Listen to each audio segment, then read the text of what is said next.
medicine. NCAM is very proud of the authoritative information we provide to the public on complementary and alternative medicine.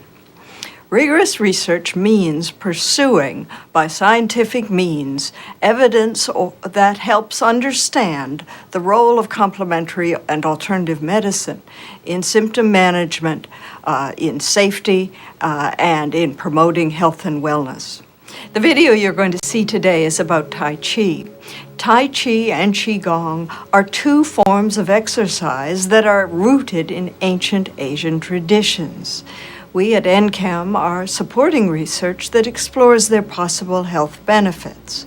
Benefits for pain management, benefits for promoting psychological well-being, and benefits to prevent falls and improve balance in older people. We hope you will enjoy this video, and we hope that you will discuss with your healthcare provider use of complementary and alternative medicine in order to ensure that your own care is integrated and promotes your health and well-being. Thank you. NCAM has provided this video for your information only. It is not intended to constitute or substitute for medical advice. We encourage you to discuss all questions and decisions about medical care or treatment with your healthcare provider before beginning any new exercise program, including the program featured in this video.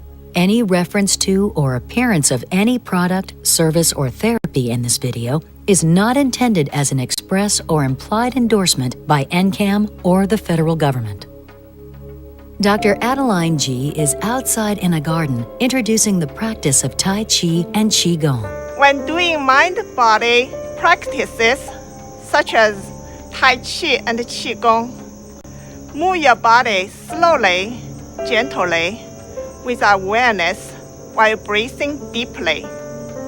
Concentrate and relax, and put aside distracting thoughts, but maintain focus on your movements. Dr. G is demonstrating the warm-up for the Qigong and Tai Chi exercises. Meridian massage.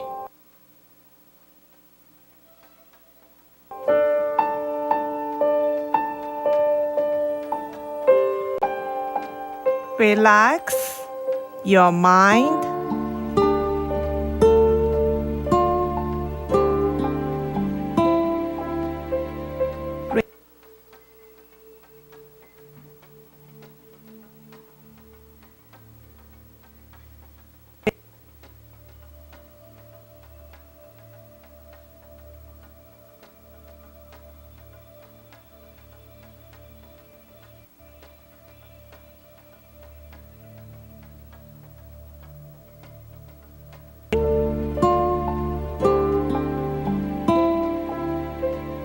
Relax your body.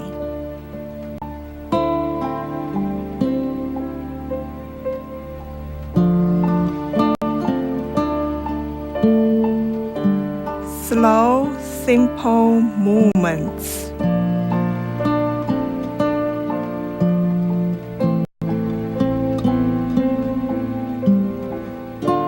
Breathe deeply. Dr. G is beginning a new movement, lifting both arms over her head and back down by her sides. Relax your muscles.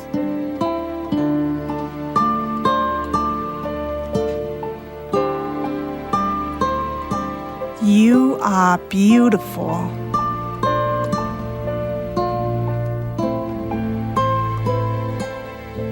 You are wonderful.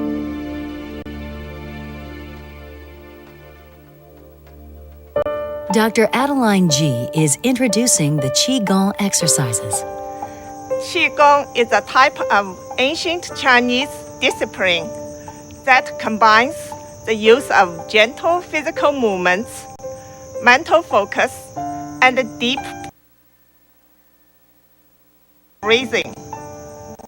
Dr. G is demonstrating the Qigong exercises. Lift one arm up, then down. Repeat on other arm.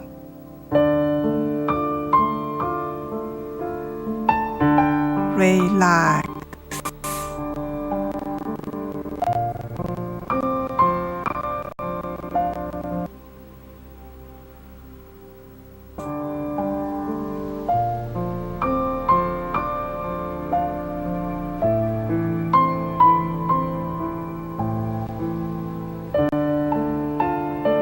Breathe in when you move your arms out to your sides.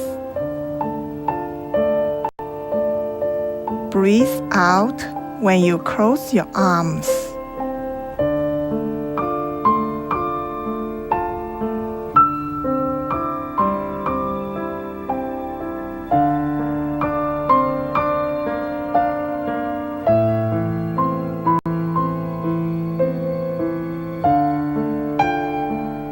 Relax your arm muscles.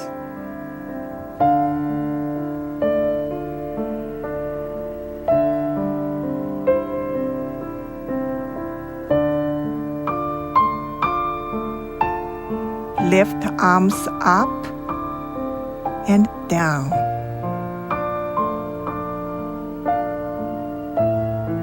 Lift and push your arms out. Move your arms to your front and down. Pick up the clean water. Let it wash over you. Repeat the movement.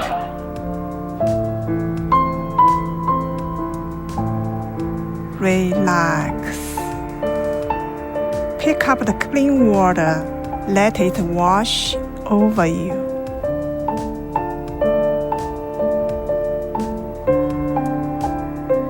Slow, simple movements.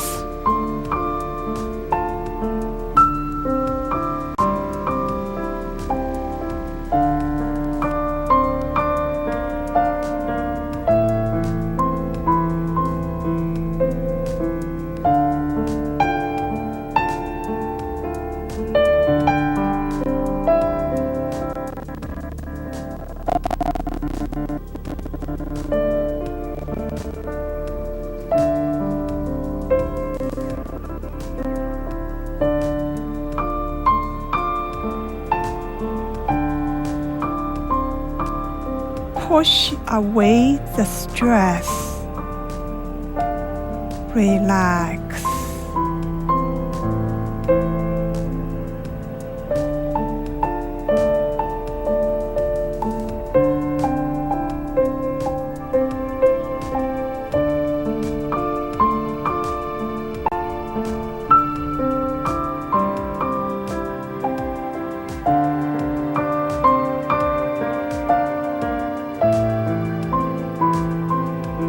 Breathe deeply. Relax.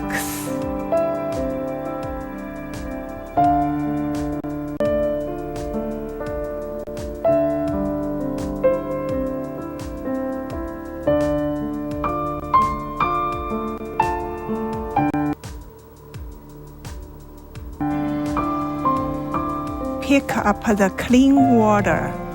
Let it wash over you.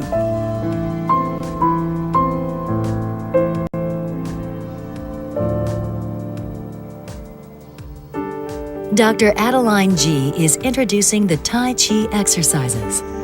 Tai Chi originated in China as a martial art, but over time, people began to use it for health purposes. Tai Chi is sometimes referred to as moving meditation. Dr. G is demonstrating the Tai Chi exercises.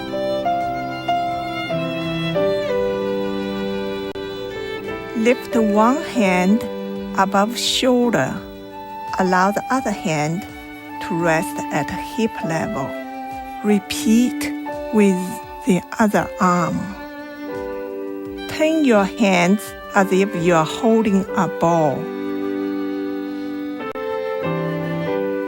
Slow, simple movements. Move your arm backwards as if you're swimming, with your palms facing up. Look at your back hand, then push it forward. Repeat the movement.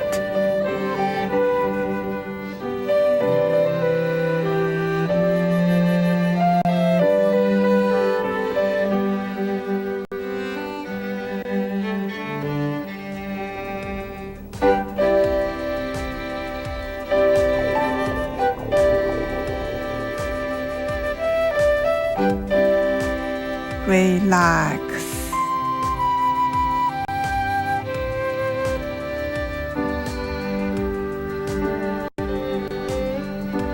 Continue breathing deeply.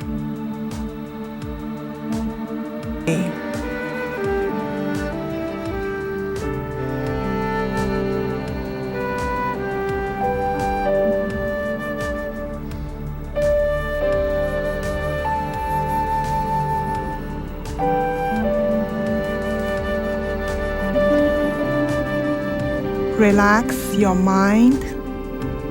Relax your body.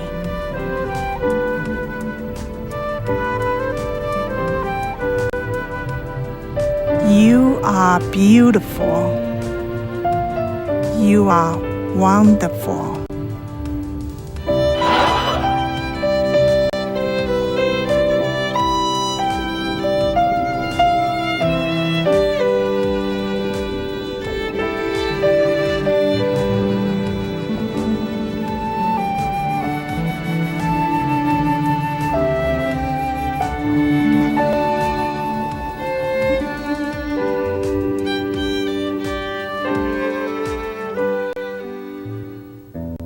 Dr. Adeline G is demonstrating the cool down for Qigong and Tai Chi exercises.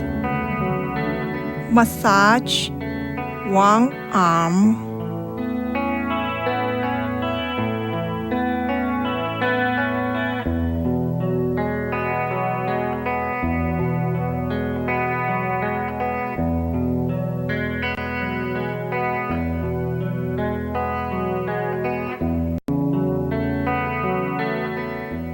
Then massage the other.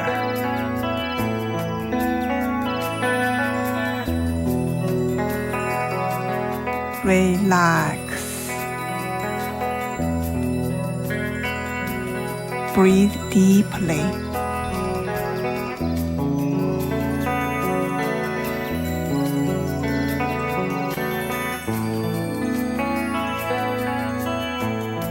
Moving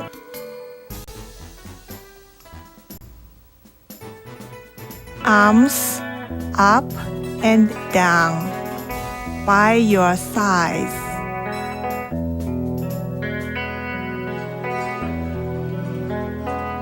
You are beautiful. You are wonderful.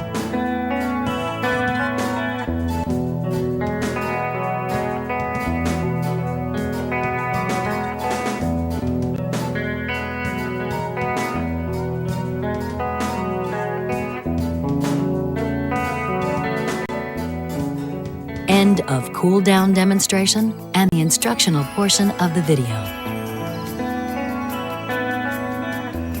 To learn more about complementary and alternative medicine, visit nccam.nih.gov. You can also follow us on Facebook, Twitter, and YouTube.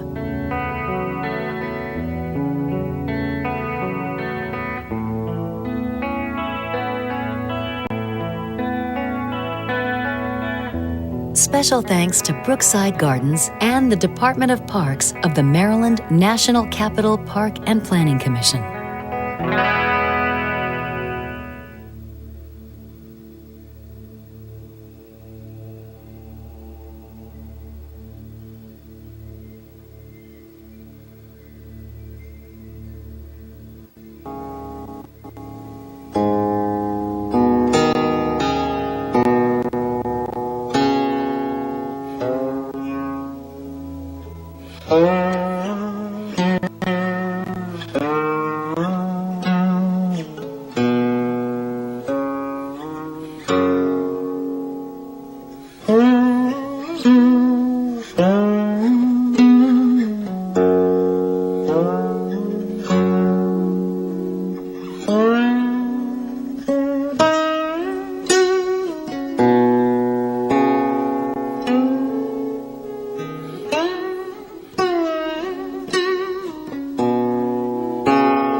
Start the traditional Chinese Qigong 八段锦 8-piece brocade.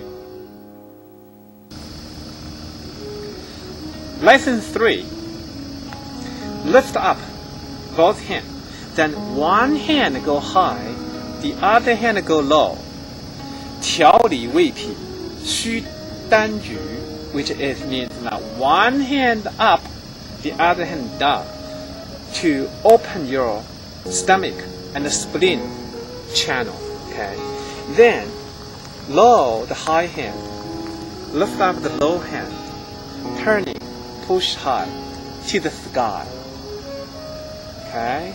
Switch, low, the low hand up, turning high, pushed up high, open the up front. Okay, vertical, up and down. So, this practice is a benefit to your stomach and the spleen function. The stomach meridian channel start from the face under your eye, all the way drop down. In front of your knee to your feet, okay, to the second toe, both sides, okay? So the spleen channel is from the big toe up, inner leg, all the way up here, and drop down to the 大包, the big ball, called, near the rib, side of your rib, okay? This is 2 meridian channel. Up and down. The stomach channel is downward. The spleen channel is up. So that's how when we practice, we are, look here, up and down extension. Then pulling the high hand low, lift up the low hand, high up. So you switch the high and low.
gone on.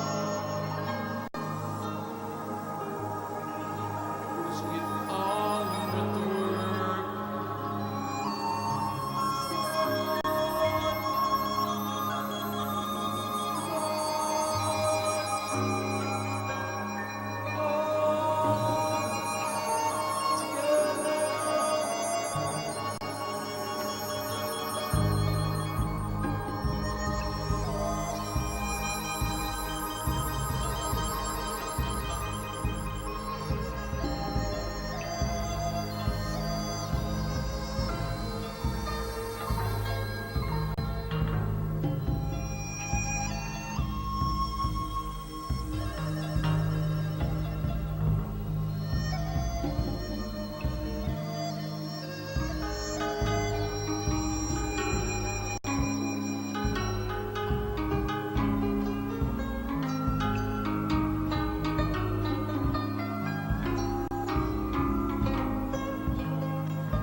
Extraterrestrials,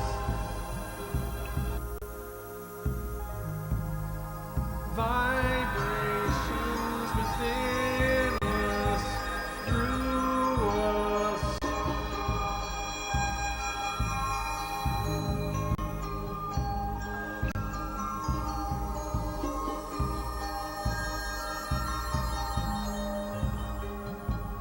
Use your imagination.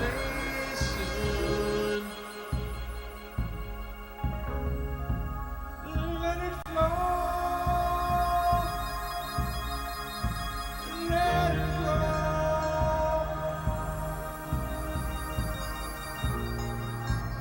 Let it be. Turn yourself inside and out to see what we are.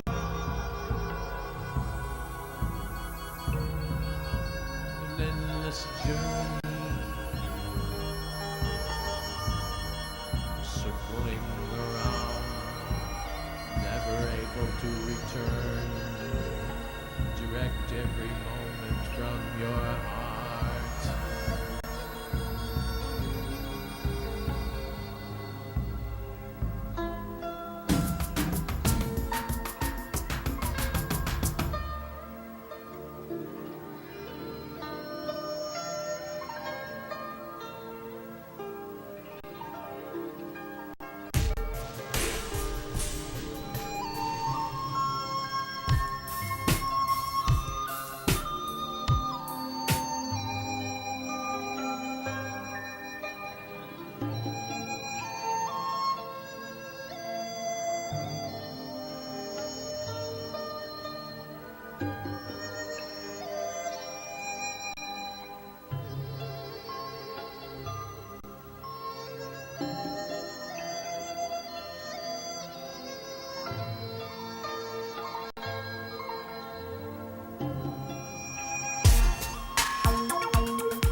glasses, White Rum has a new captain.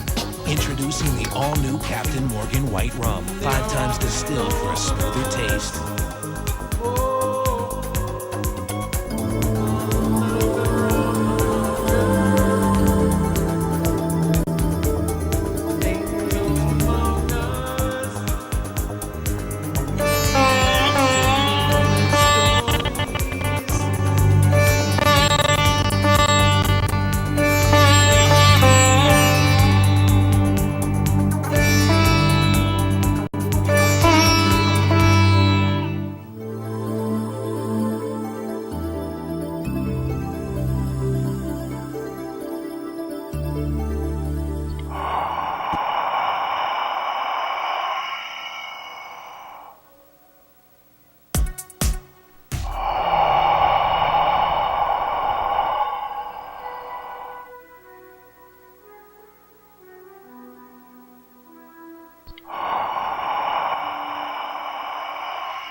Okay, where are we?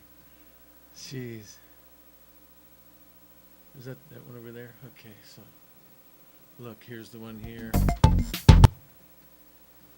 I guess this is good night. Why Nadex? Let's start with how, unlike some other binary options providers, Nadex is based in the U.S. and regulated by the CF. You know, they ought to love me. I'm advertising for them. But you know, What would we be without Johnson & Johnson? You know, they did the best they could, providing us with products that we'd want to buy. And they generated this system of how to create money. You know, instead of complaining about it,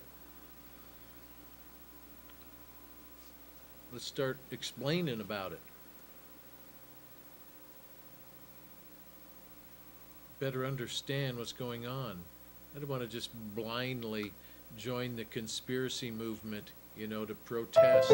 But introducing the all-veranda Viking Star. When we set out to reinvent the ocean cruise, it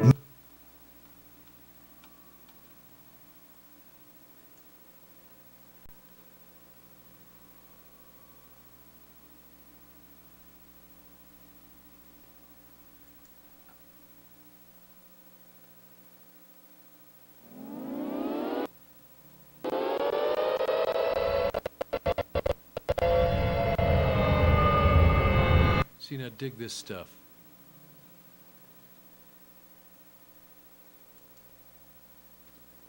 This is like a really good science fiction movie, if you know what I mean. Here, let me... Agenda 21, New World Order and World War III. Civil unrest coming to America. Agenda 21. Okay, well, okay, let's move on. Move on now. Okay, well, I don't know where this is going, but this is the conspiracy theory I was just talking about. You know, let's get frantic, let's get afraid, let's go make trouble. No, I want to tell you about a few of the things that I have learned during these last 5 years of intensive research. Perhaps the most startling thing that I can share with you is that all of the conspiracy theories that you've ever heard about one world government, about the UN takeover of the world, all of those conspiracies have now been laid to rest. There's nothing conspiratorial about it. A few of the things that they wish to do.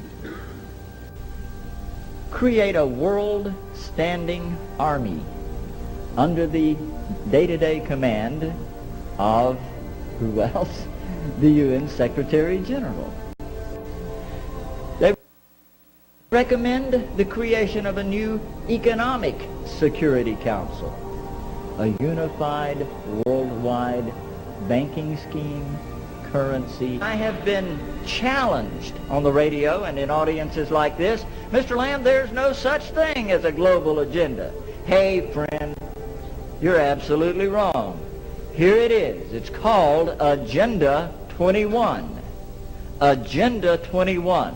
The primary document presented in Rio de Janeiro and adopted by more than 100 heads of state, including George Bush, which lays out in intricate detail all of the transformation that must take place in society in order for it to become sustainable as they define sustainability. Nothing really new, but it's picking up steam and it's building momentum in certain circles. The worst part is you may not even be aware of it, but groundwork is being laid. One of the main reasons for these same old tired ideas being revitalized is because those pushing globalism and government control on a global level have mastered the art of hiding it in plain sight and then just dismissing it as a joke. Their great example would be this: the United Nations Earth Summit, Agenda 21.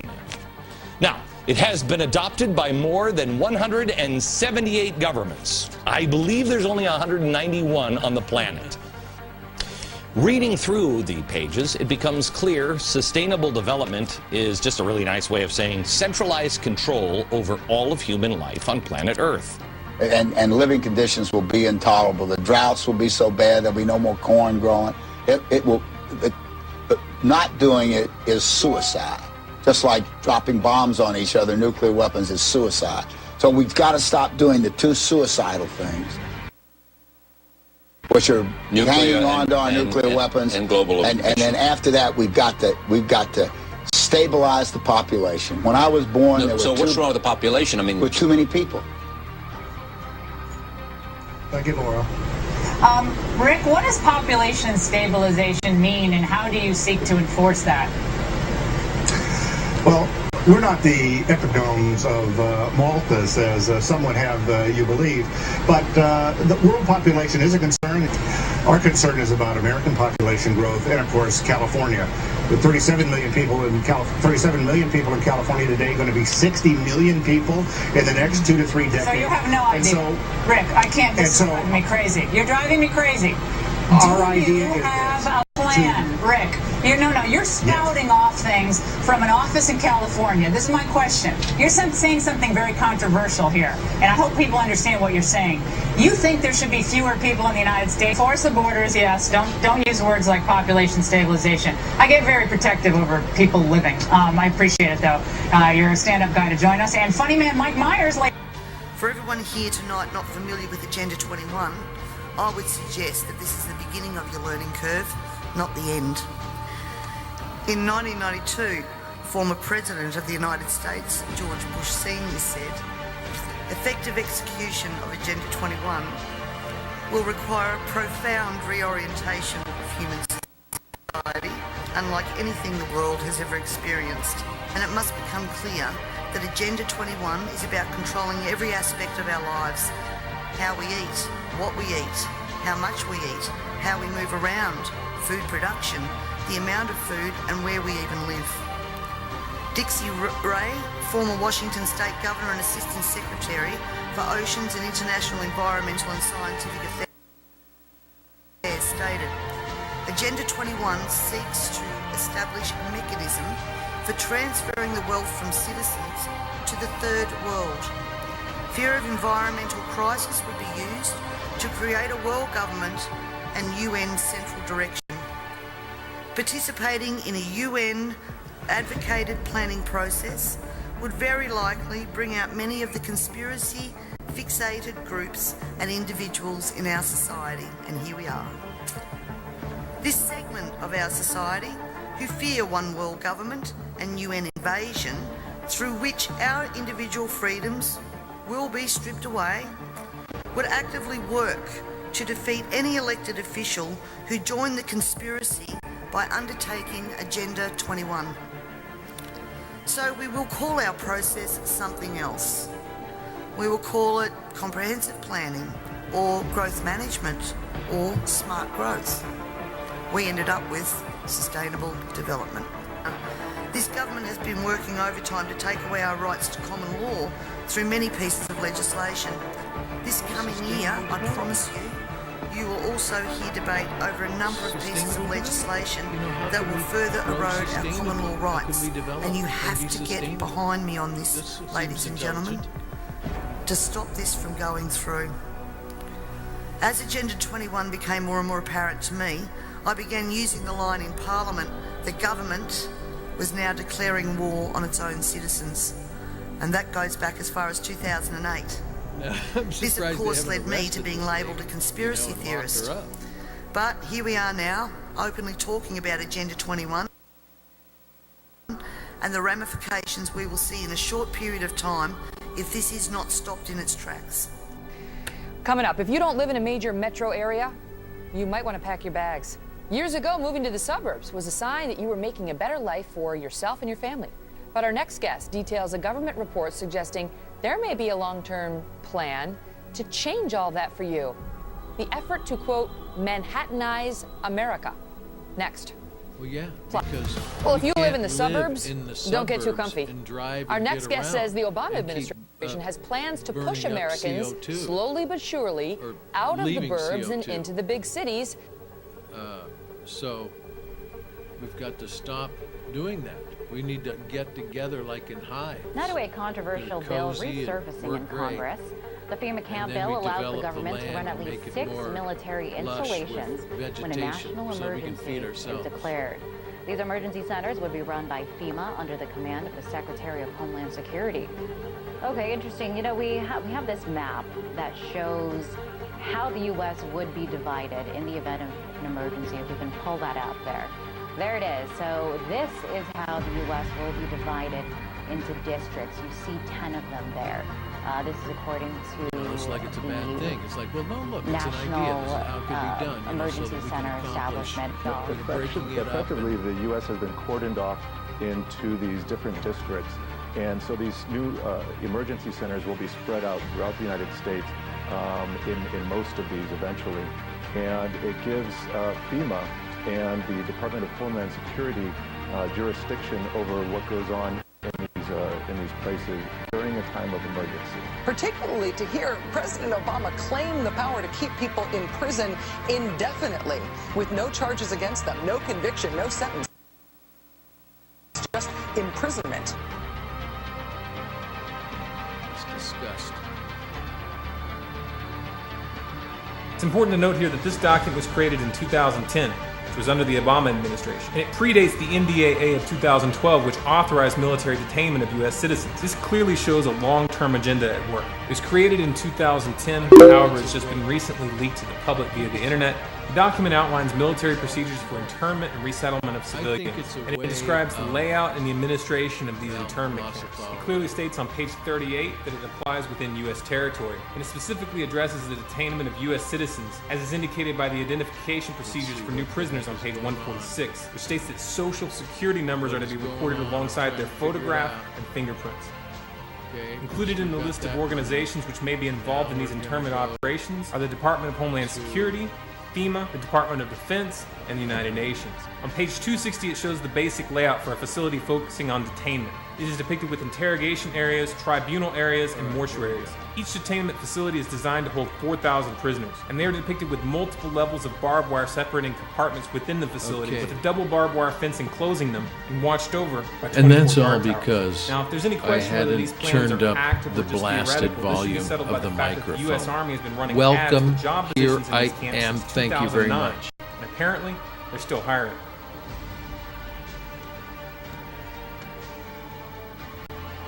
I was having so much fun playing The FEMA music plans to along imprison with American citizens have generated a lot of interest around the country in locating the potential prison camps throughout the country.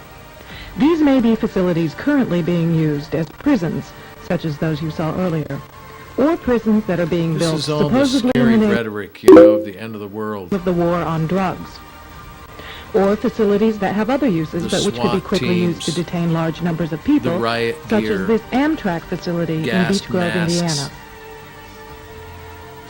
smoke from We're standing bombs now in the main thrown, parking lot, which doesn't look too sinister. sticks, At this level, it is a very large parking hitting lot, people fenced on all in the sides by back, fence topped by barbed and on wire. the bones. It also has these electronically Hard. operated turnstiles. What a way to go. Let's go protest some The more. Rules Committee is going to meet in the House. They are going to come up with Yeah, they're a going to be rule putting their that makes knees it okay in our for them back. to do a same-day But you know, like bill. Gandhi said, I guess So we've they'll got to pass be this rule. willing to It's, suffer. believe it or not, called martial We've law. got to be willing to suffer. We've got to be willing to suffer before the power of our, I'll say, demands, you know, a better world or a more fair world. That kind of thing, justice, equality, or he just give us a smidge more, you know, than we have. Make it a little easier.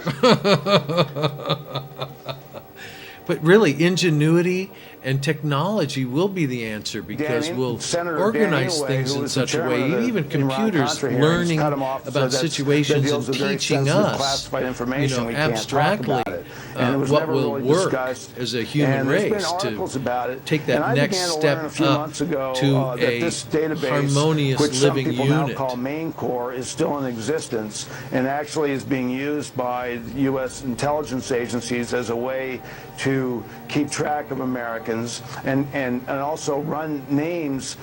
Apparently it holds all kinds of information around on millions of Americans. There was an article recently also in Radar magazine where they said 8 million names are in this database. And what I've been told is that the database still exists. Of course, it was still created for martial law circumstances and in a period of absolute crisis in the United States, where there would be sort of military government in place in different parts of the country. Military government, dictatorial rule, enforced through the gun, through violence. Fine, but it was never meant that we would have this gigantic police force from the federal government. I mean, we had martial law up there, FBI and all these agents coming in, closing things down, going into people's houses.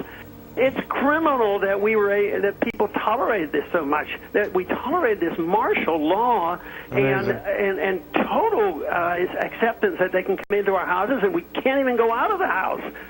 You know, what if we wanted to go to the store and get a bread? Oh, no, you can't do that. It's like Germany, Hitler. Yes, it was serious. It was a crisis. There were 3 people killed. But, you know, we have 48 murders every single day. There's a lot of murderers out there. Do we close down cities because there's 10 murders over the weekend in Chicago? We don't do that. But here we close down a whole city, not even allowed to go to a baseball game. I mean, I think it's very, very scary when I look at some of those pictures that happen up in Boston. Especially since they were all staged, you know, with fake actors.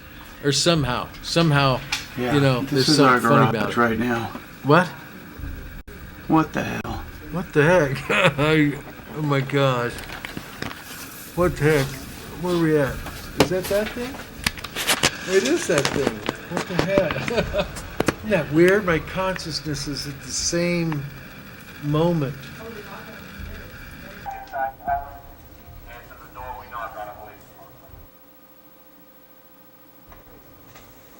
Open your doors, let us ransack your house. There. Break things, big deal. Don't move or we'll put a weapon in your hand and then shoot you.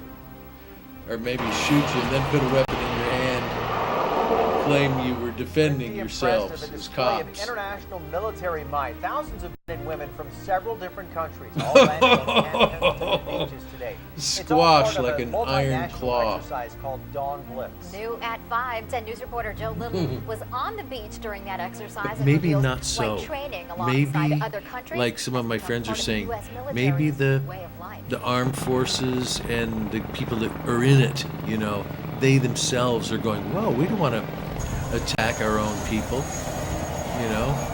Geez, and they're not even taking care of us when we get out because of all the stories. And how many people are getting blown away? For what? Oh my God, how many people of our side are getting blown away? But even on their side, how many people on their side, which consists of, you know, a million or two. A million or two. When with us, I think it was what, 5,000? I mean, 5,000's a heck of a lot, especially when you consider how many troops we have over there. What do we have over there? 70,000? 120,000? Something like that. It's just an ungodly number. All willing to die for their country. You know, run around, bomb thing, you know, pew, pew, pew. Dun, dun, dun, dun, you know, and defend their country. Defend their country. No. It is clear. That's not what was happening. It is abundantly clear the war is on the horizon.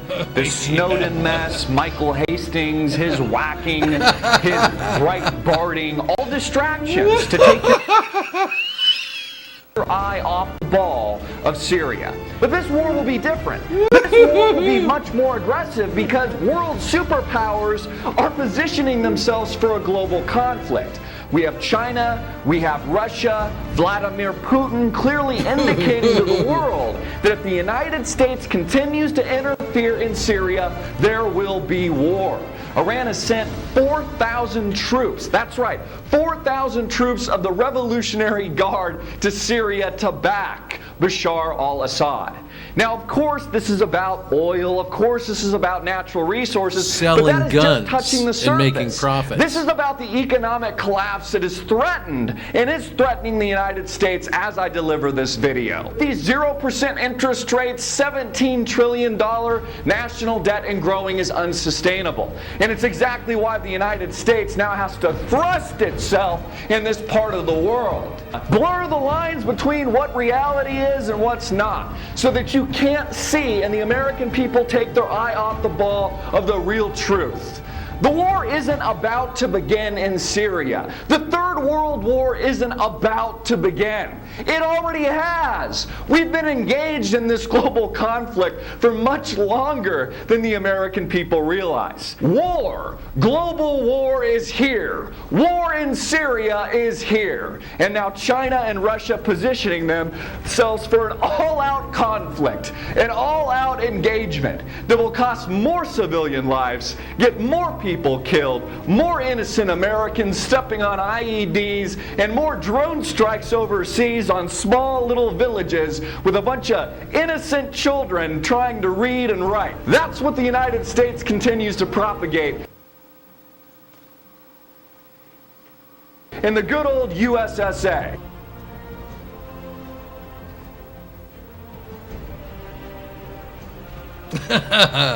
That guy is good. He is really good. Yeah, I like that stuff. What the heck is wrong with this thing? There it is. Got to come out for it. Man, there was something on my mind, though, that was really relevant earlier.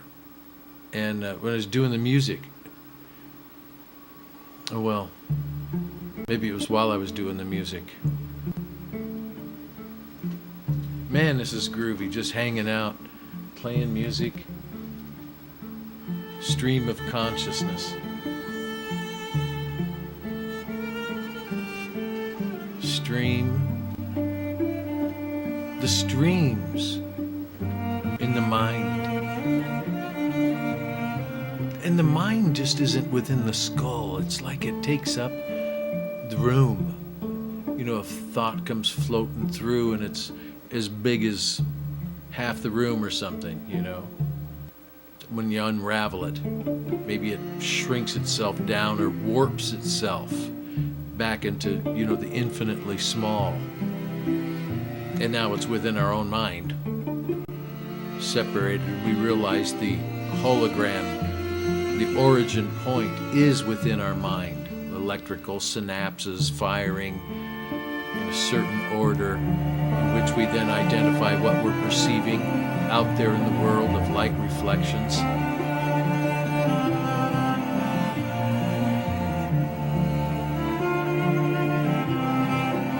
Light shining at night. We've named the stars patterns of personality, characteristics of being.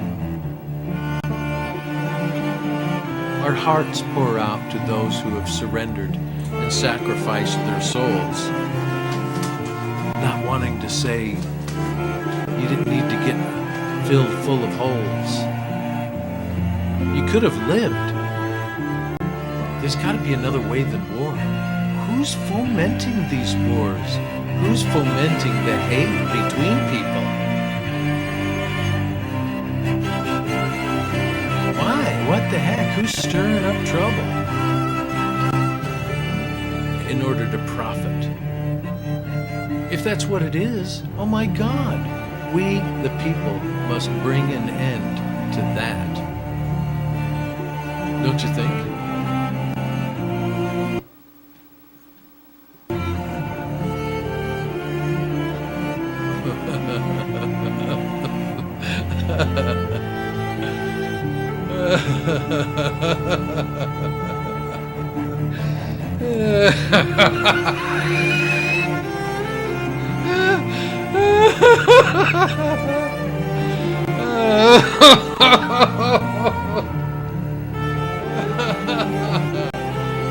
I don't know why I'm laughing. Even it's just been a long, period of sickness. I guess it's coming out in some demonic form of release.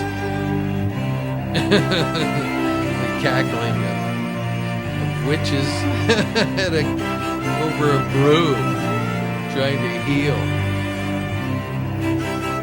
Make some kind of energy come through in the healing and health and clarity and purpose and direction and feeling the groundedness.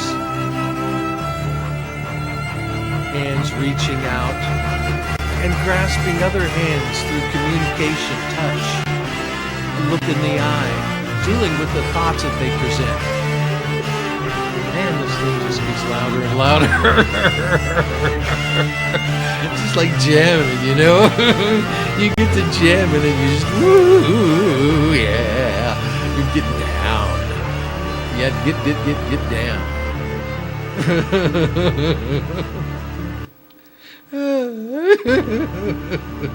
That feels good.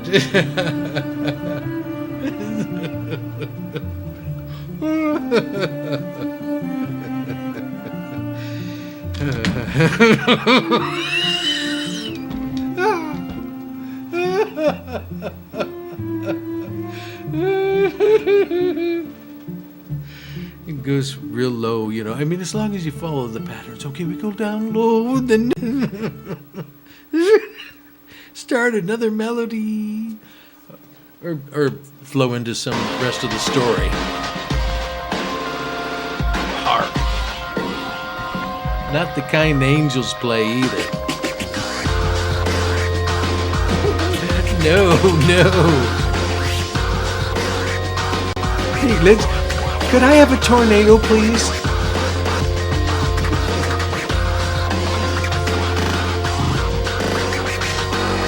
We'll just zap the power out into space through the planet. Reflect the dimension and power of sound. People running around. What's that noise? Oh my God, what's that noise? It's like something's about... Where? I can't even hear what you're saying. There's some stuff going on, you know. Hey, let's go seed the clouds. Got nothing better to do this afternoon. We are seeing one of the strangest global events of our lifetime. Oh no. Power companies in the USA, Canada, Europe, Japan, and who knows where else, who have no business other than to safely deliver utility services to us, have been enlisted by some global agenda to install radiation-emitting surveillance devices on our homes that they are calling smart meters. The reason that this is so strange is that even after we have told them that these devices are dangerous, harmful, unlawful, and invasive, they flatly ignore us and continue to attempt the installations as if we were speaking to a hole in the ground. We know now that our power companies were perfectly aware of the problems with these meters from the beginning. And they even developed and planned strategies to withhold information about the meters, to install the devices without our knowledge or consent, to lie to us about what the digital meters are and what they do, and refuse to provide verifiable answers to questions about those meters. Then they deserve to be They could not have sent a more clear signal that the meters are not in our interest. They're not in our interest, my Our God. power companies have allowed themselves It's so that to they can become charge us partisans for the electricity and to we're become using. enemies of their Overcharge customers' us. health, safety, and privacy in some strange they're and new invading program us. to collect data and possibly harm Collect everyone who data to has harm a us. utility meter. The What new are they gonna digital do, come meters in and are designed to do invasively, things harm us? utility meters don't need to do. And power companies refuse to explain why they are so determined to push this on us. Most of us have become very dependent on our utilities, and our dependency is now being exploited by a global matrix called the smart grid, designed for massive collection smart grid. and centralization of personal data. Personal data. Because this smart grid program operates largely in secret, there are many theories emerging and being explored. This is not limited to just your power company or even your country. It's clearly coordinated internationally. United Nations Agenda 21 has become suspected as a key driver because that agenda calls for global controls of population, behaviors, and collection of data at the local level, just as the digital meters are designed to do. Those United Nations programs have been directly funded by proponents of global governance and depopulation, such as Ted I got Turner, this amazing Bill Gates, keyboard over there. George Soros, and other members Don't of even know secret what the heck to societies do with it. advocating depopulation, such as the Club of Rome. I'm Again, gonna this just is keep- currently largely keep rumor having a and good time, I speculation, guess. and we certainly need more facts to fully Let me see, what understand am I- the what I gotta bizarre think about it, experiment you know? of Or if I'm invading gonna go over private and make homes music. all over the world with high-tech monitoring devices posing Well, as utility meters. Okay. Let's see how fast I can Depopulation switch it agenda around. or not, digital utility meters offer no benefit whatsoever to customers and pose a number of very serious hazards. It's hard to imagine the forces and pressures that could have enlisted your power companies in the smart meter program, because broad-scale deployment of those meters exposes the power companies to huge negative legal and political consequences.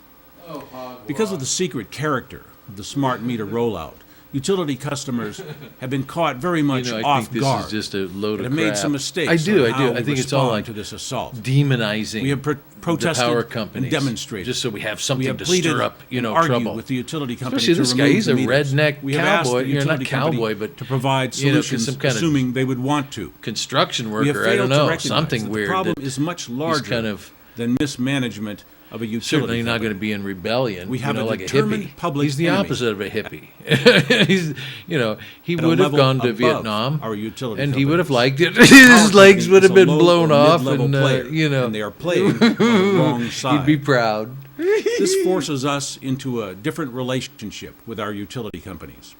You don't negotiate with criminals. You don't let them commit a little bit of crime along with an essential public service. Crime is crime. The only thing that crime calls for is enforcement, and unfortunately, as is so common these days, none of our public agencies seem to be willing or able to enforce safe utility metering for us, and we have no choice but to enforce for ourselves. Enforcement is very different from petitioning an institution for better service or responsible conduct. We must let go of our consumer mentality and adopt the mentality of an enforcer. Enforcement means force. It means command. It means using leverage, strategy, and power in a targeted way against a determined opponent. If you want your home in the future to be free of excess electromagnetic radiation and monitoring devices, there are some strategic and targeted strategies that I can suggest. First, never compromise with a violator.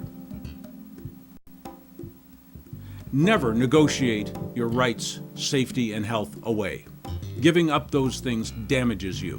What that means in the struggle against digital utility metering is never agree to any harmful or unclear proposal that has been devised by your utility company. Do not regard the company as your friend. They may offer to violate you a little less and call it an opt-out.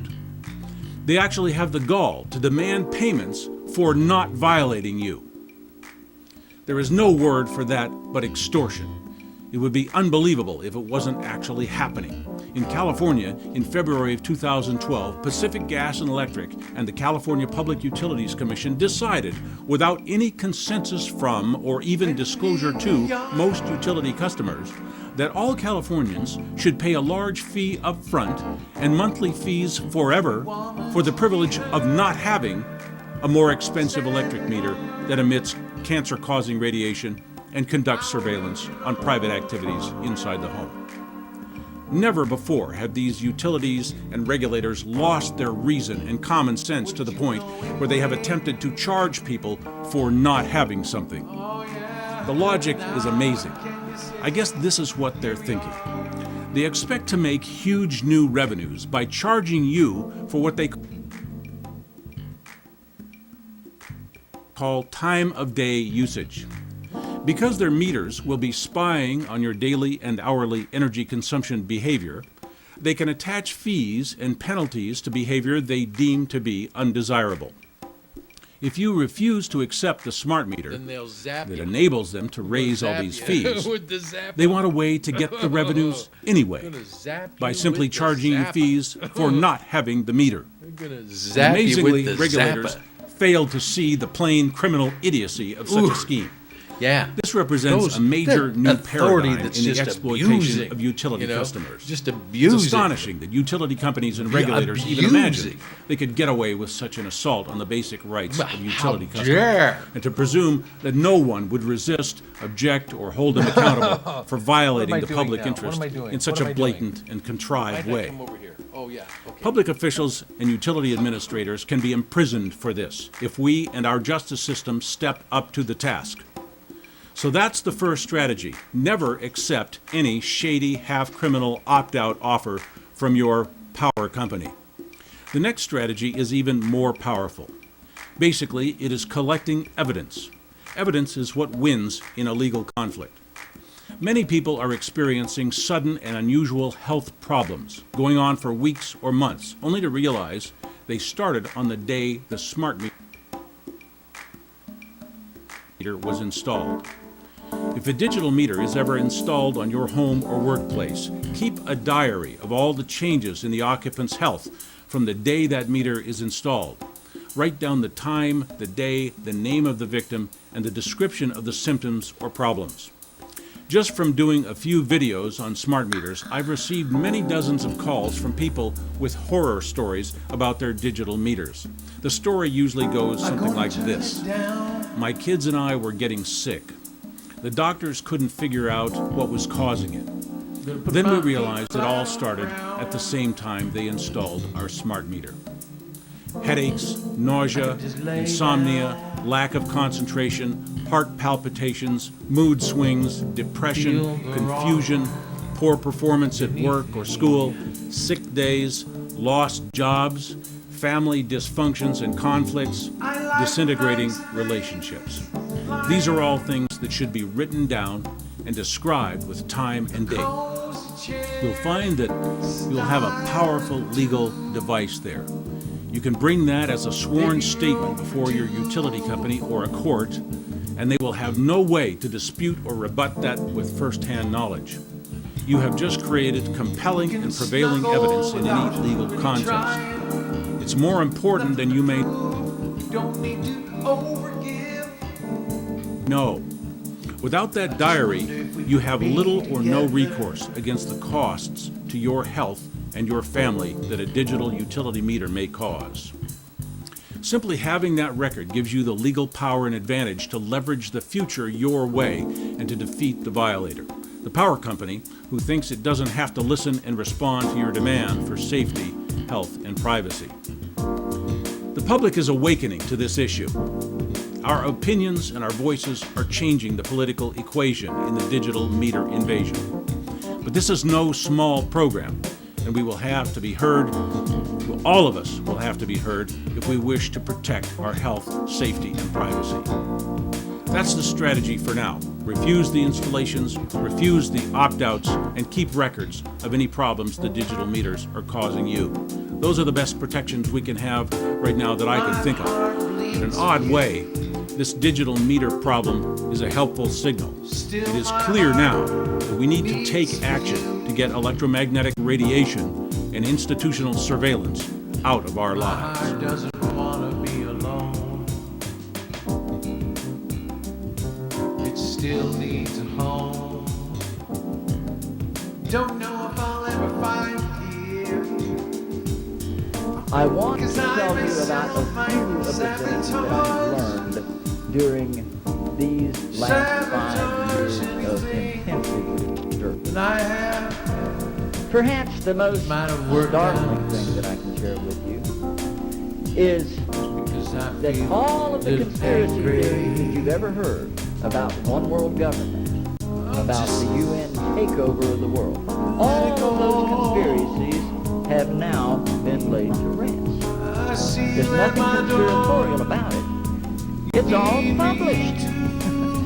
The UN-funded Commission on Global Governance began meeting in 1992 in earnest and met for 4 years and last fall released their final report. It is entitled Our Global Neighborhood. Here are the things that they wish to do. Create a world-standing army under the day-to-day command of who else? The UN Secretary General. They recommend the creation of a new Economic Security Council, into which the World Bank, the International Monetary Fund, the United Nations Development Program, and the World Trade Organization would all be consolidated. A unified worldwide banking scheme, currency. I don't think I need to draw any more pictures from that point. Now those non-government organizations like ours that are not accredited by the UN, we are called populist trash, activists, who can destroy, they say, in a moment, years of deliberation. And you're darn right. And I have been challenged on the radio and in audiences like this. Mr. Lamb, there's no such thing as a global agenda. Hey, friend, you're absolutely wrong. Here it is. It's called Agenda 21. Agenda 21. The primary document presented in Rio de Janeiro and adopted by more than 100 heads of state, including George Bush, which lays out in intricate detail all of the transformation that must take place in society in order for it to become sustainable as they define sustainability. This may be available at the United Nations bookstore. I had to pick this up. I had not seen one until last July. Had not been able to get one. I happened to be in Geneva attending a United Nations meeting, and I went to the bookstore and bought the thing. I believe it cost $40. The Conference of the Parties held its first meeting in Nassau last December. At that first meeting, the United Nations Environment Program presented them with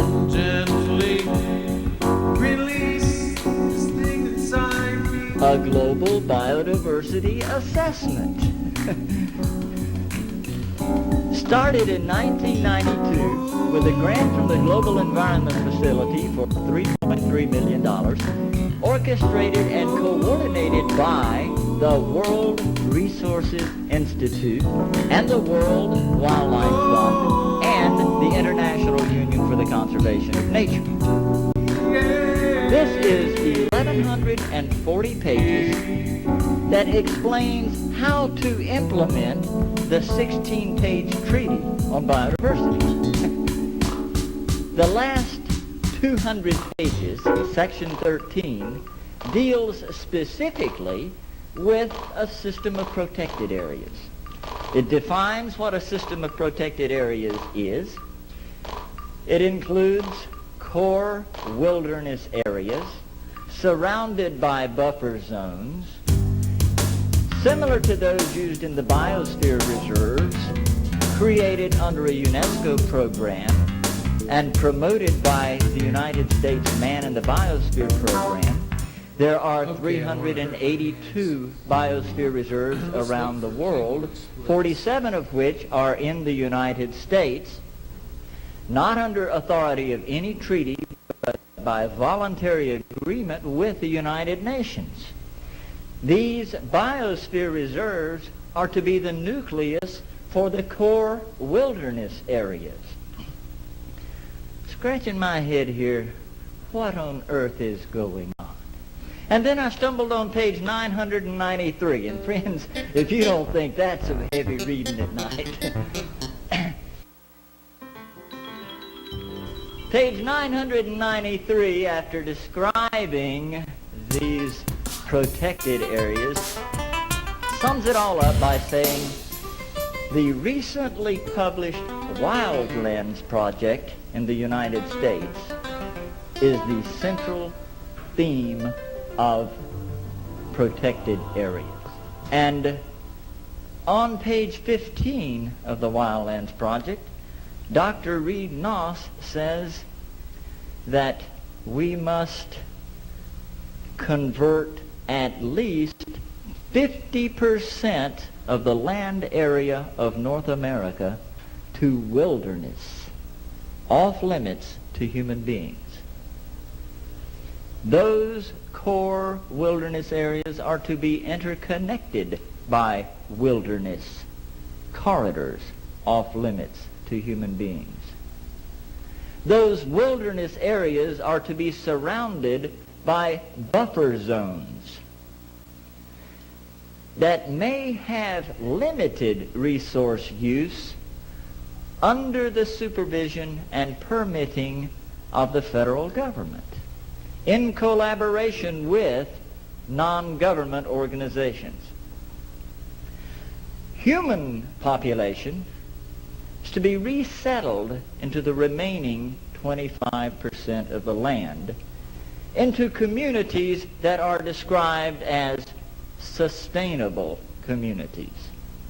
Now let me put a parenthesis right here for a moment. He created what he called a White House task force on ecosystem management. He called 20 federal departments together and said, you will create an ecosystem management policy, and you will implement the ecosystem management policy throughout the federal government. Department of Interior, Department of Agriculture, Department of Commerce, Department of Education, throughout the federal government.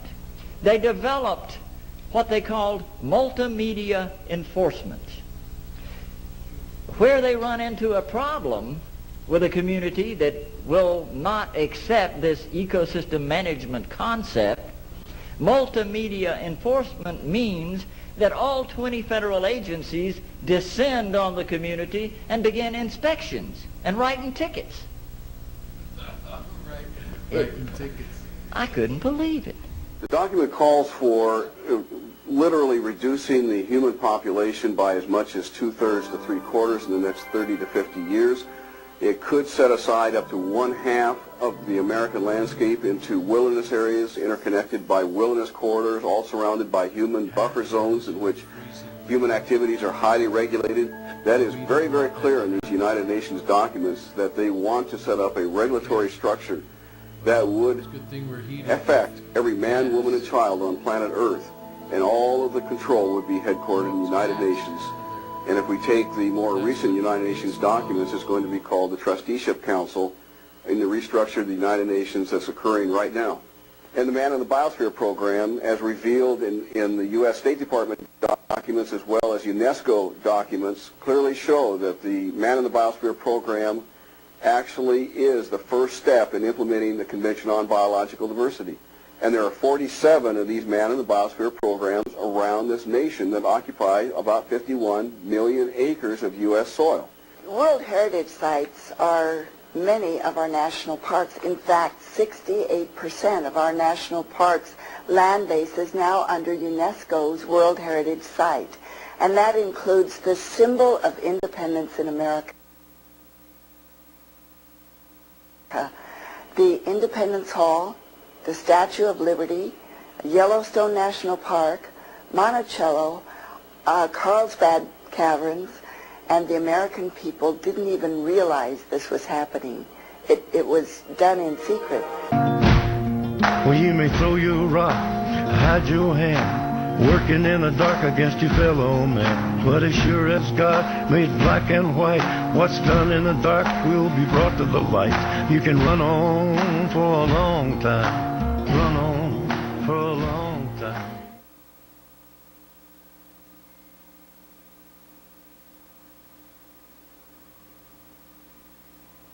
Okay, with a little editing, now I could actually burn it. One more edit through. Maybe a decent sound.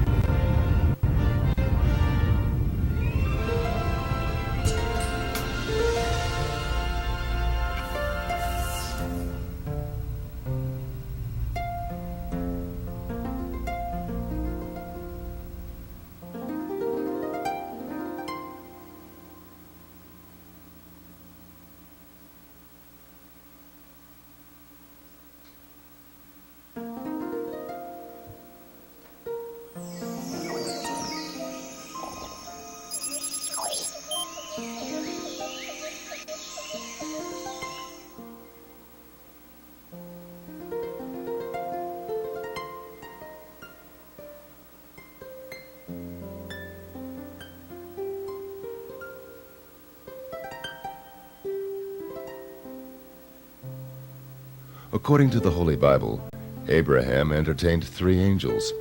When they later visited the city of Sodom, they were believed to be normal earthmen. When the Israelites left Egypt, an angel appeared as a pillar of fire and guided them to the mountain of Horeb. The prophet Elias ascended to heaven in a fiery chariot. Ezekiel described the apparition of a great cloud with raging fire engulfing itself. In its midst, like the color of amber, also from within it came 4 living creatures. They had the likeness of a man. St. Paul reminded the Hebrews that some have unwittingly entertained angels. There is one instance which is echoed in the Bible, which is the story of Enoch being taken up to heaven to be with the gods. In the Bible, the statement is very brief about it. There's much more about it in the so-called books of Enoch, of which we have 2 versions that describe the voyage, actually 2 voyages. One time he came back to earth, another time he was taken to be with the divine beings. And this is really a version of a Sumerian tale. In this particular case, of a person called Enmeduranki, which is a title given to him after the abduction or visitation, which means the master of the bond between heaven and earth.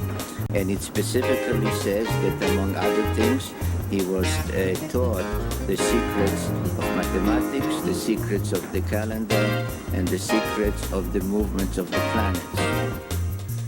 It is said about Imhotep, the inventor of the hieroglyphs and architect of the first pyramid of Egypt, that he was a student of the Watchers who came down to earth in their celestial boats. Further references to these cosmic messengers are offered in the Vedas, the sacred scriptures of ancient India, which belong to the oldest written records of the history of mankind. According to the Vedic literature, there are many different types of human-like beings living within the universe, and they're all descended from an original common ancestor. According to the Vedic writings, there has been communication between human beings and other types of human-like beings throughout the universe for thousands and thousands of years. This used to be, in fact, more common than it is now. According to the Vedic literature, we're now in a period called the Kali Yuga, in which communication between humans and higher forms of life is somewhat curtailed. So actually the idea is that this communication was much more extensive in the distant past. Why did these contacts take place? Well, there's the ultimate question of purpose boils down to the question of what is the ultimate purpose of life? Why did this universe come into being in the first place? The basic concept that you have in the literature, starting in the middle, basically, of the explanation, is that you have living beings who have spirit souls. The soul is the essence of the who are in a state of ignorance. These living beings are situated in bodies made of material elements. And because of these material bodies, they don't understand the true nature of the self. So there's an evolutionary process whereby, through experience in the material world, in different material bodies, one can gradually elevate one's consciousness. So life on Earth also is a school, so to speak, in which living beings take bodies of human form on the Earth to undergo certain experiences, which in due course will elevate their consciousness. So the purpose of communication from higher beings in the universe is to aid in this process, to give people instructions which will ultimately enable them to attain to a higher platform of consciousness. So the idea is that on the Earth, people are basically living in a state of ignorance, but from time to time, beings from the higher systems within the universe will come down to the Earth and transmit spiritual knowledge to the people on the Earth. So in this way, you have different religions developing. Of course, that's a very complex process because once knowledge is transmitted to this earth, then people begin to do things with that knowledge. So you can have development religious creeds and so on and so forth. In 1952, Lord Desmond Leslie, a celebrated fighter pilot of World War II, nephew of Sir Winston Churchill and scion of the oldest Irish nobility, wrote the first book about these obvious parallels between modern-day UFO sightings and descriptions in those ancient Indo-Vedic writings. I was in a friend's library, and we were waiting. There was nothing to do, so I just suddenly saw this book.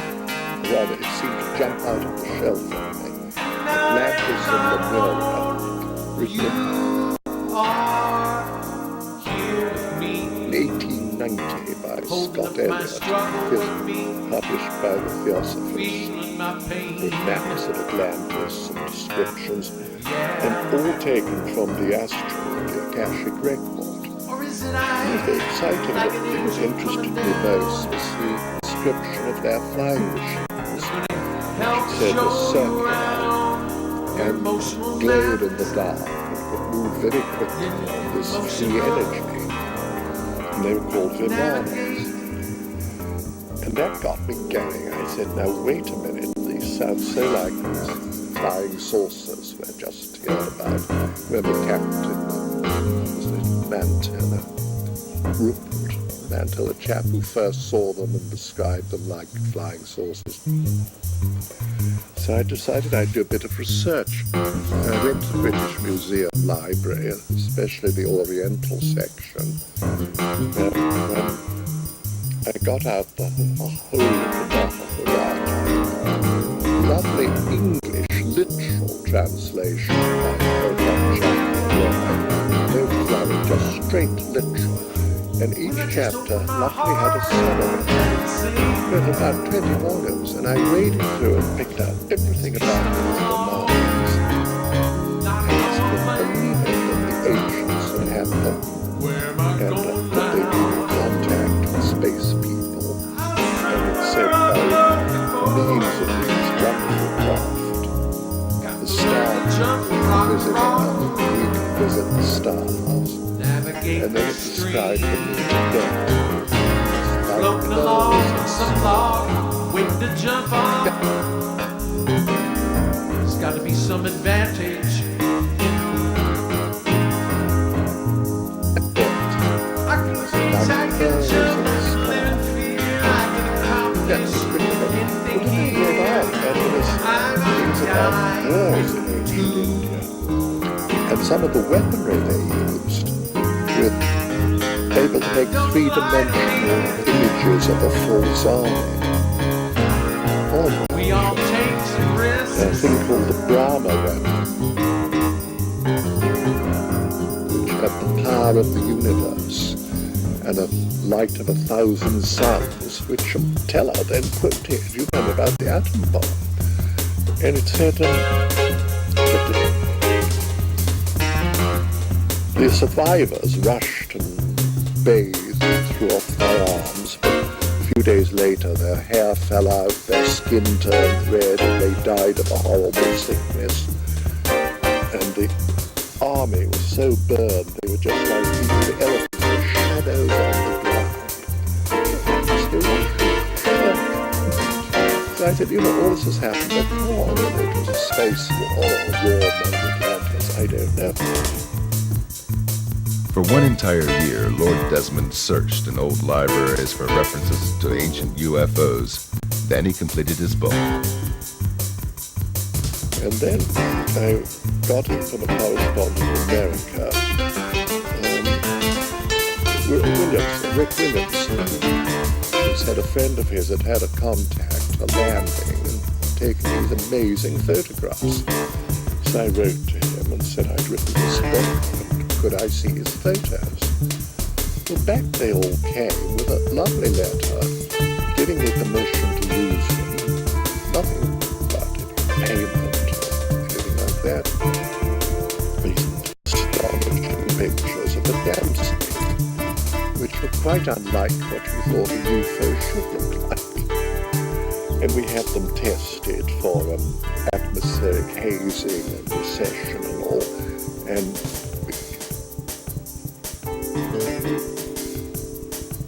it came out that they were large objects, quite a long way away, and not little models close up. And he seemed a very nice fellow. And then he wrote a rather sad little note saying, but I've written an account of this landing and want to publish it.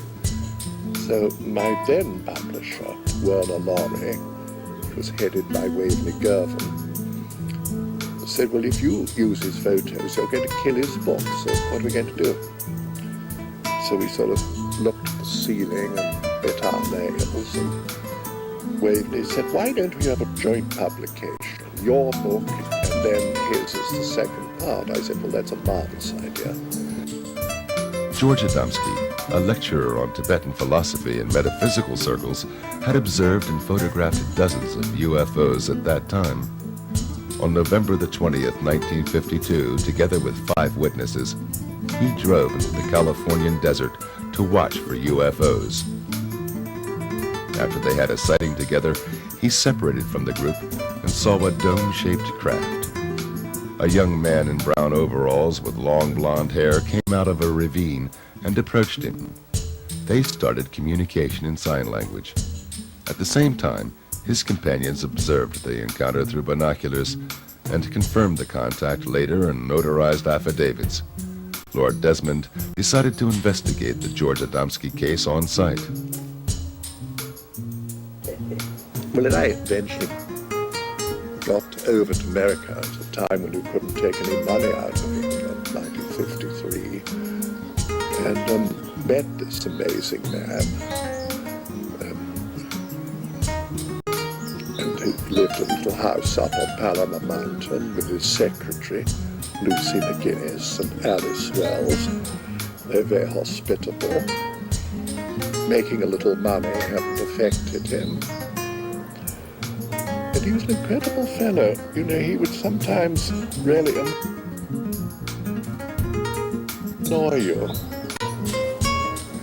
by telling you the most absurd things which you knew weren't true.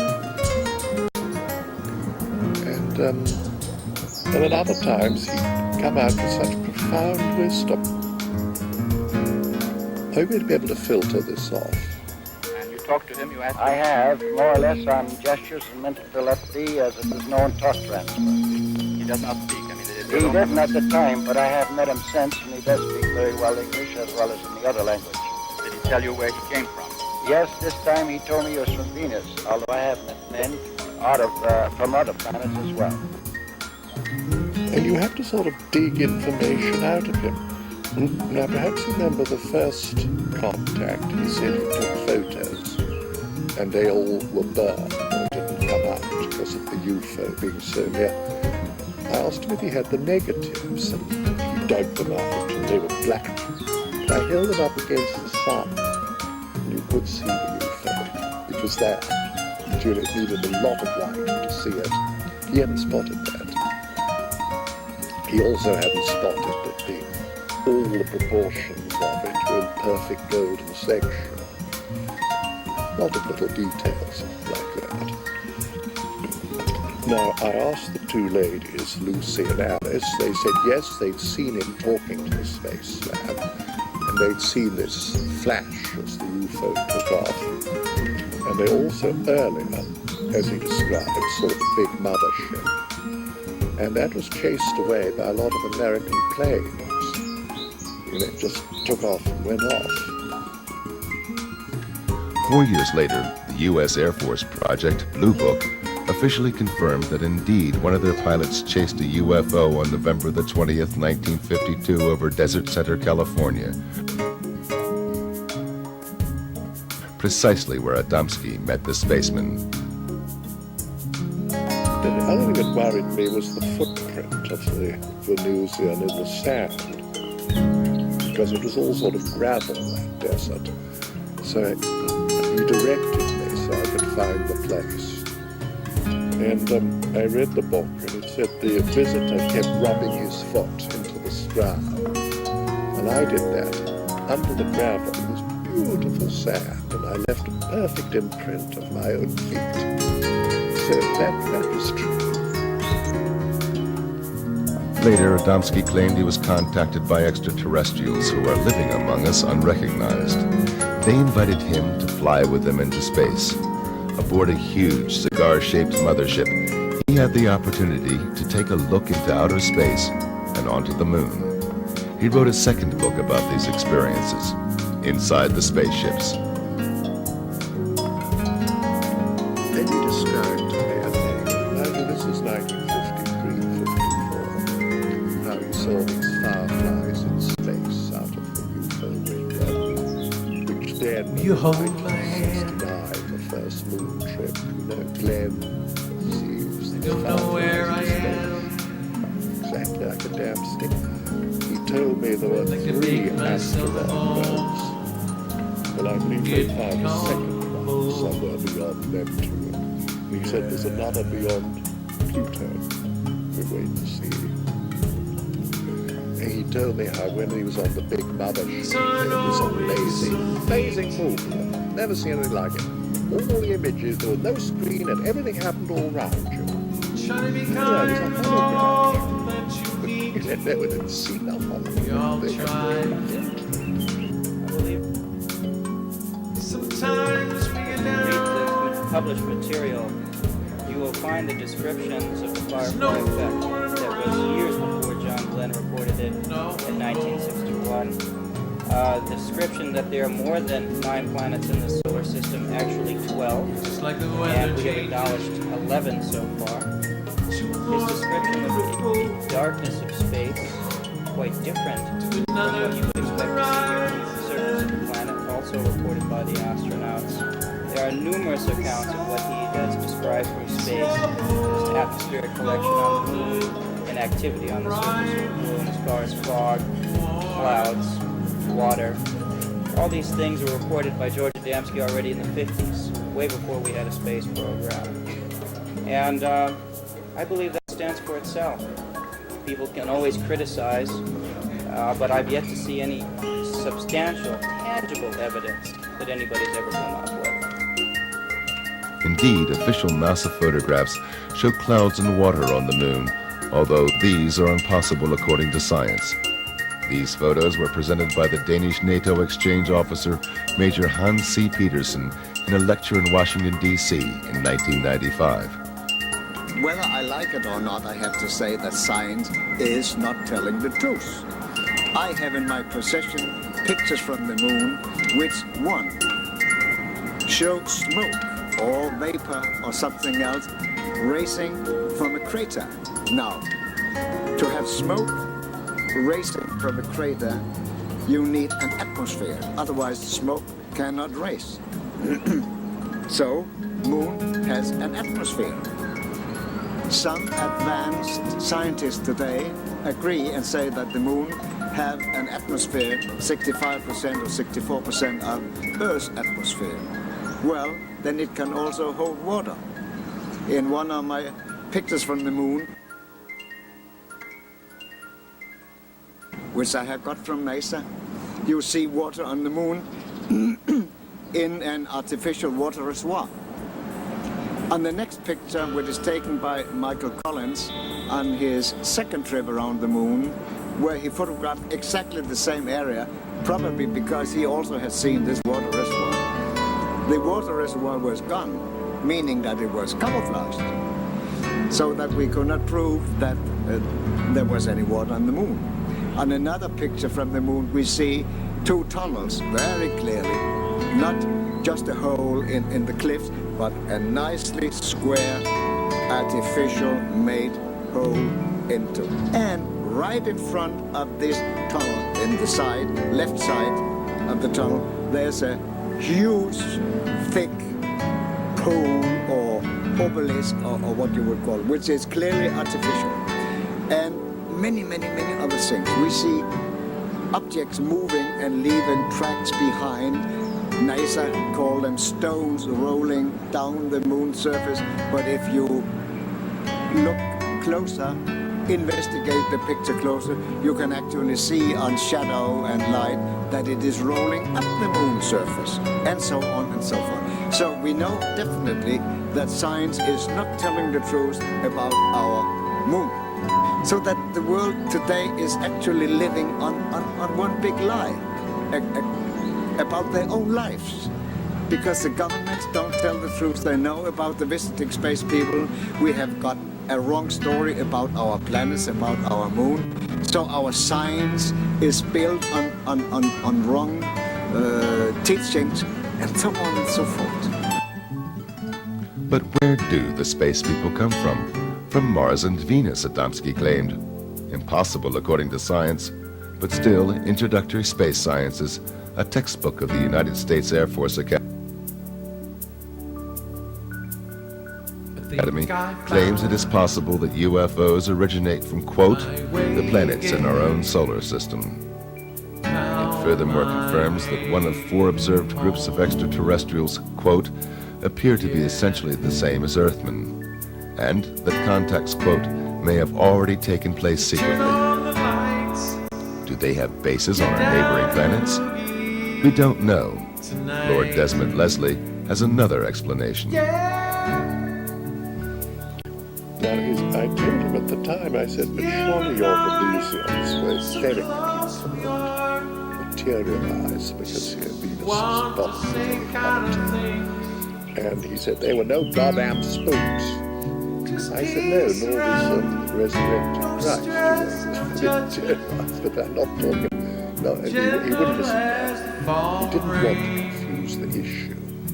That was it. He just didn't want to confuse me. Because I'm also certain that some of his trips were taken astrally, which, as St. Paul says, is so real you can't tell the difference. St. Paul says, whether I was in the body or out of the body, I know not. I think the most important thing I learned from George Adamski is that we on Earth are not all that unique in the universe. The universe is populated with persons like ourselves, people at various stages of development. There are billions and billions of planets, around billions and billions of suns, billions and billions of galaxies. We don't know any end to the universe. But George Adamski told me that it is reasonable to believe that there are people like ourselves on other planets. Now, if we think the conditions are inimical to human life on other planets, as for instance Venus, what do we know about higher dimensionality? So George revealed to me that there are vibrations above the vibrations that we are familiar with, vibrations which permit tangibility, no matter of touch. I would compare it, and he compared it, as to the vibrations in light. We have a spectrum, for instance, ultraviolet on one side, infrared on the other, where the vibrations which we are familiar with in the center. There's also a spectrum of tangibility in the atom itself, and this is true all over the universe. And while we're familiar only with the vibrations which make the tangibility we're familiar with possible on Earth, he was aware that there are other invisible tangibilities, and the contact may be made. This ties in with the whole religious history of angels, for instance, from other places, of demonic creatures from other places. The universe is so much more complex than we had any idea of. He revealed to me this type of a universe. Adamski's books were published worldwide, and shortly afterwards, he established a global network of friends on all continents. One of them was Major Hans Petersen of the Danish Air Force, who, after UFO observations on radar and conversations with American colleagues, became convinced that Earth is indeed visited by extraterrestrials. He organized a lecture for Adamski in Copenhagen and became convinced of the reality of his contacts. He was planning a world trip, and he asked me to organize the Europe part of it. And at that time, he came to my country. Now, at the day of his arrival, my son, Lars, and I went to the local airport to meet him. And since I knew the airport well, we went to a point where we could overlook the whole airfield. And it was rather low weather. When the aircraft came out of the clouds, we saw that the flying saucer was just 20 or 30 meters behind it. And as soon as the aircraft was fully clear and ready to land, it went back up into the clouds. When I, 10 minutes later, met George, I said, there was a flying saucer following your aircraft for landing. He said, oh yes, the boys always follow me. And this he proved later on his trip through Europe. And we arranged a hotel for him in the outskirts at a small town which had a harbor. And we knew that nobody could disturb him because nobody would know that he would be staying there. When they came late afternoon or mid-afternoon and checked in, the receptionist said that there had been a young man calling for him. Everybody wondered, but George, he just smiled. Now he said, I would like to rest a little bit so you can come and pick me up again at 6 o'clock for this road trip. So they did. In this old-fashioned hotel, like in many other old-fashioned hotels, there were double doors to the rooms, one opening to the outside and one opening to the inside. So there's a space between the two doors. When the group came to pick up George, there was a letter laying between the two doors. And on the front side you could read the word Adamski. So he opened the letter, and inside was a message saying, Adamski, do not go to Finland this time. Trouble for you. And signed with 6 words. He phoned me and said, I don't feel well, I'm going to Finland because I got this warning. And I persuaded him to wait because it could be somebody trying to make some fun out of it. Next morning early he called me again and he said, I met a spaceman this morning, a man from Venus, and he handed me a small parcel which he asked me to develop to the Pope in Rome. So I will definitely not go to Finland, and I'll also not go to Germany.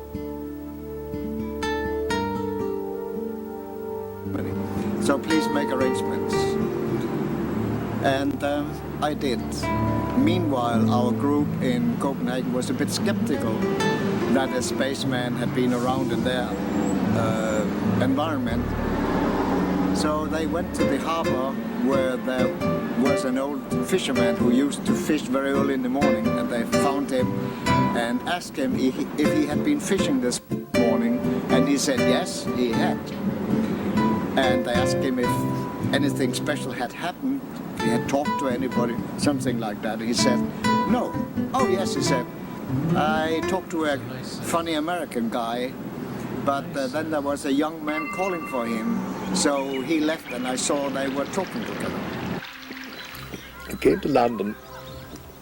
He'd been to Rome lecturing, and he'd been on a European lecture tour where he met the Queen of Holland, and there was a frightful row and the students tried to disrupt it. And his lectures were run by Lou Zimstag, the niece of Carl Jung. Lovely lady, with Tim Good, who's written a lot of very serious books.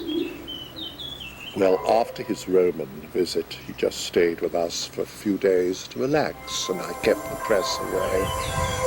And we took our little boat up on the Thames, and while we were there, he brought out some money, and among it was what looked like a little gold coin. And he just casually said, that's a bit of gold no one's ever going to get off me. And I said, why, it's very nice. And he said, look at it, it was a little medal of Pope John, who at that time was dying, John the 23rd. And he said, I saw him in Rome. he gave me this. I said, George, please. Nobody sees the Pope. He's dying.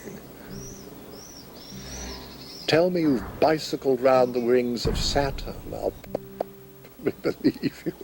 But I don't think you saw the Pope. He said, well, I did. And he gave me this. And I gave him a sealed packet from the space people. He sat up in bed, and I gave him this package. He said, oh, that's what I've been waiting and praying for. I said, what's in the package? He said, I don't know. The space people gave it to me. It was sealed. I wasn't going to ask questions. But he said, that man isn't going to die. He looks so fit and well. And then the next day, I think it was a Sunday, the news came. The Pope was dead. And George said, the bastards, they've murdered him. Well, they hadn't, because this is another interesting bit of evidence. Years later, the Pope's doctor told the story of Pope John's last days, how he had this form of cancer where in the last few days you have a false reprieve. And you suddenly look very young and well, and you feel marvelous, and then, boom. Well, that's when George saw him. But nobody knew that for many years. So then I said to Lou Zinstag, who was tell me, Lou, what really happened. He didn't see George. She said, well, all I know is we went to the Vatican, we went to St. Peter's Square at George's insistence, and he suddenly pointed and said, that's my man. There was a priest with red here. I said, well, that's Popular Bishop, or Monsignor, somebody rather important. He said, they embraced like old friends, and they went off through the private entrance on the left, not the public.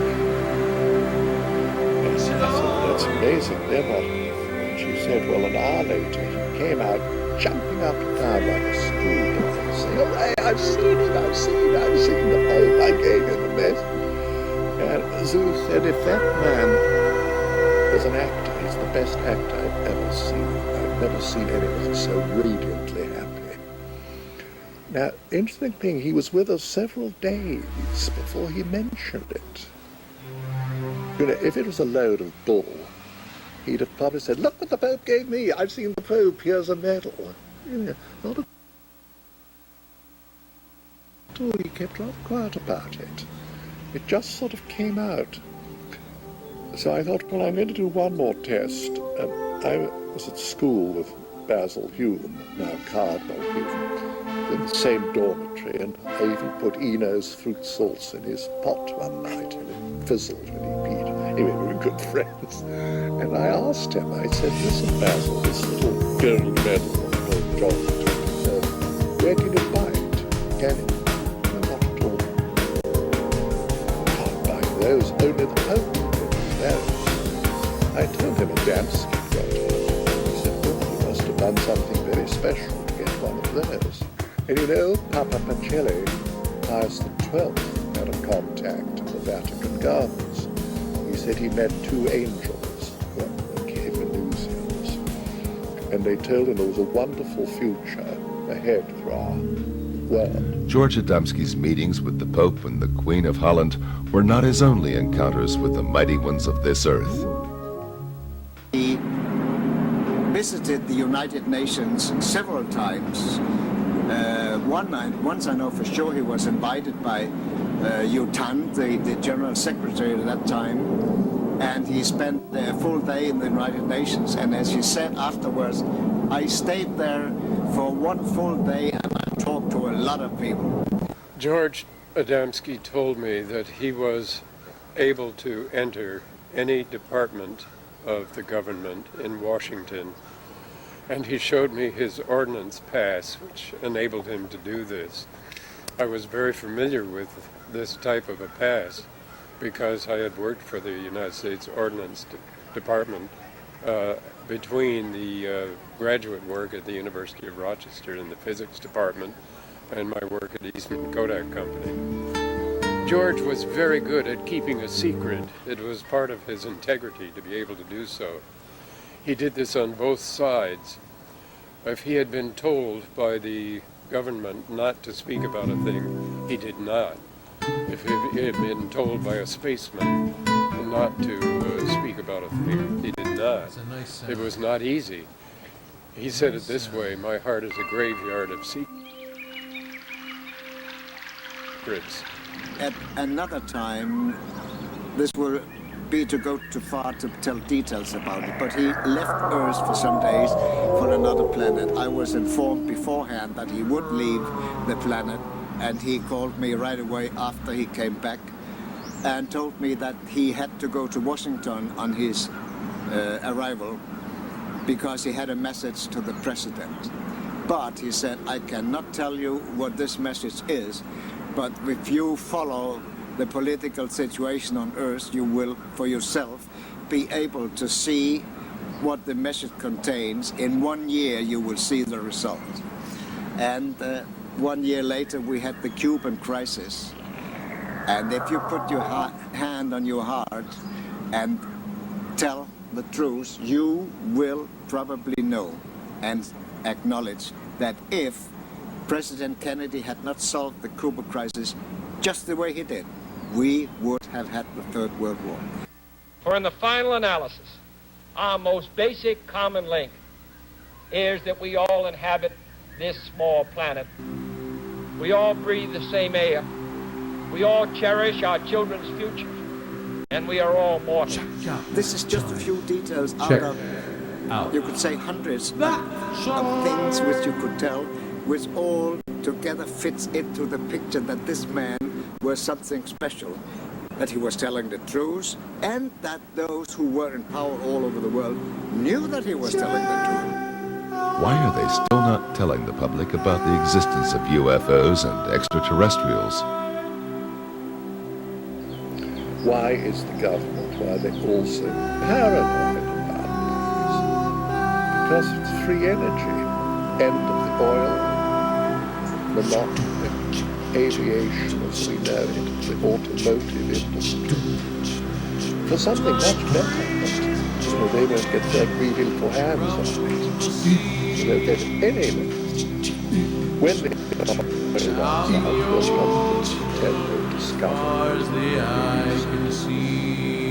We have a great deal to lose, both politically and economically, by the type of acknowledging the fact that they're here. They propulse their craft by electromagnetic energy. This is free energy. It radiates from every planetary body, and it costs nothing. Free energy, you wouldn't have to pay your light bill, gasoline for your cars, any of this, etc., etc. And we as a society, we as a world, function on the consumption of petroleum. We literally, if we stopped using petroleum, the whole world economic system would cease to exist. The type of chaos that would result, the people who control the power have no intention of letting that go. That's one of the reasons. There's also religious reasons as well, because some religions teach that there's nothing up there. And when they have to start acknowledging the fact that life is a universal manifestation, then we have to rethink some of the statements we have. And we're very rigid in our minds. We don't want to acknowledge anything different or change. I think you can see that in the political climate here in the United States today. Glenn Steckling, a U.S. airline pilot, controls the heritage of the UFO contactee today. The son of German immigrants, became a witness of UFO sightings and encounters in his childhood, as did many others in Adamski's vicinity. My experiences with George Adamski began in 1963 when my parents and I met him and later spent time with him both in Madeline Rotifer's house in Silver Springs, Maryland, and also he spent time with us in our house in Alexandria, Virginia. That was due to an experience that we had in Washington where we sighted a dome-shaped, bell-shaped craft, and due to that sighting, we got in contact with Mr. Adamski and then met him and subsequently spent the last 2 years of his life whenever he was on the East Coast together with him. I spent a number of times with G.A. George Adamski and Madeline's house when my parents and Mrs. Rotifer would go out and arrange lecture tours and engagements in the Washington area. And so I have very vivid memories of Mr. Adamski and the sightings that we've had out at Silver Springs. Many others besides the Rotifer film, which was taken months before his death, and the type of people he was associated with, yes. When we moved to Denver, Colorado, we contacted Mr. Adamski after having read the book Inside the Spaceship and asked him, we were about to move to Washington, D.C., and if he would come and lecture in the area because Bud would very much like to have him there. He immediately wrote us back and he said, funny, there's a lady in Washington, D.C. who asked me the same thing, so please get in contact with her.